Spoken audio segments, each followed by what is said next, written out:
হাসির আড়ালে লুকিয়ে থাকে কত গভীর বেদনা।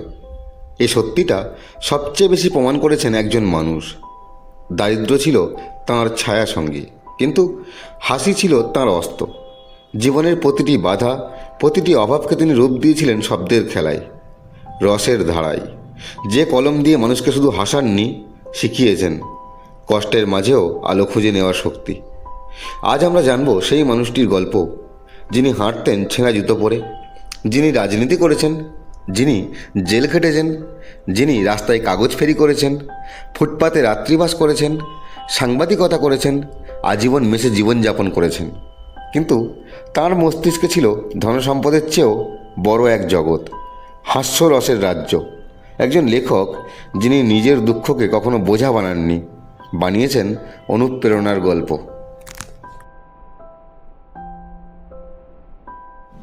হ্যাঁ, আমি কথা বলছি একজন ভারতীয় বাঙালি রম্যলেখক শিবরাম চক্রবর্তীর কথা। বর্তমানে আমরা যেখানে আমাদের জীবন নিয়ে তিক্ত বিরক্ত, সেখানে এই মানুষটির জীবনের কিছু তথ্য শুনলে আপনি অবাক হবেন। 1903 সালের 13ই ডিসেম্বর কলকাতার দর্জিপাড়ায় নয়নচাঁদ দত্ত লেনে তার দাদামশাইয়ের বাড়িতে জন্মগ্রহণ করেন।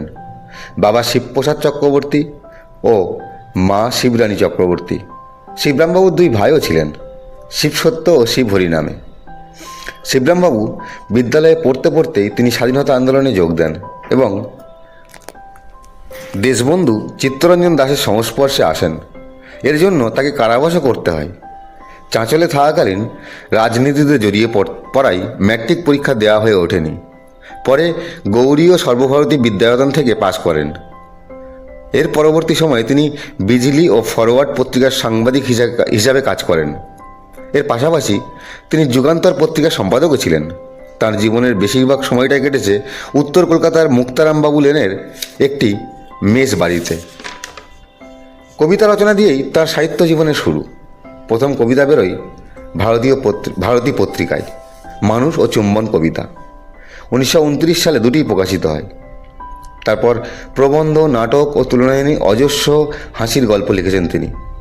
এর মধ্যে বলে রাখি, বাড়ি থেকে পালিয়ে উপন্যাসটি ঋত্বিক ঘটকের পরিচালনায় 1958 সালে চলচ্চিত্র আকারে মুক্তি পায়, যা কিনা সর্বাধিক আলোচিত উপন্যাস। লিখেছেন ঈশ্বর পৃথিবী ভালোবাসা ও ভালোবাসা পৃথিবী ঈশ্বর নামের অনন্য স্মৃতিকথামূলক দুটি বই। বিখ্যাত প্রবন্ধের বই মস্কো বনাম পন্ডিচেরি ও ফানুস ফাটাই। নাটকের গ্রন্থ যখন তারা কথা বলবে। এছাড়া তাঁর অমর সৃষ্টি হর্ষবর্ধন গোবর্ধনের গল্প, যা আজও পাঠক মহলে সমানভাবে সমাদৃত। আমি রাজু সর্দার থিয়েটারে এই নাটকের একটি চরিত্রে অভিনয় করেছিলাম। সে কথা না হয় পরে একদিন হবে। যাই হোক, প্রবন্ধের গল্পের পাশাপাশি তিনি কিছু রম্য গোয়েন্দা কাহিনীও লিখেছিলেন। তার গোয়েন্দার নাম কল্পে কাশী। বিচিত্র জীবন ছিল তাঁর। তিনি রাজনীতি করেছেন, তিনি জেল খেটেছেন, তিনি রাস্তায় কাগজ ফেরি করেছেন, ফুটপাতে রাত্রিবাস করেছেন, সাংবাদিকতা করেছেন, অবশেষে আজীবন মেসে জীবনযাপন করেছেন। অনেক অবহেলার কারণে তাঁর জীবনের বহু লেখা সযত্নে সংরক্ষণ করতে পারেননি তিনি। তাঁর বহু মূল্যবান লেখা অবহেলায় খুইয়ে ফেলেছিলেন। তাঁর জীবনটাও কেটেছে চরম অবহেলায়। তবুও কোনোদিন জীবন নিয়ে বিতৃষ্ণা প্রকাশ করেননি। জীবনের শেষ পর্যায়ে তিনি গুরুতর আর্থিক সমস্যায় পড়েন। নিদারুণ অর্থকষ্টে তার জীবনের ধীরে ধীরে স্থবির হয়ে পড়তে থাকে। অবশেষে তাঁর আর আপন বলে কিছুই ছিল না।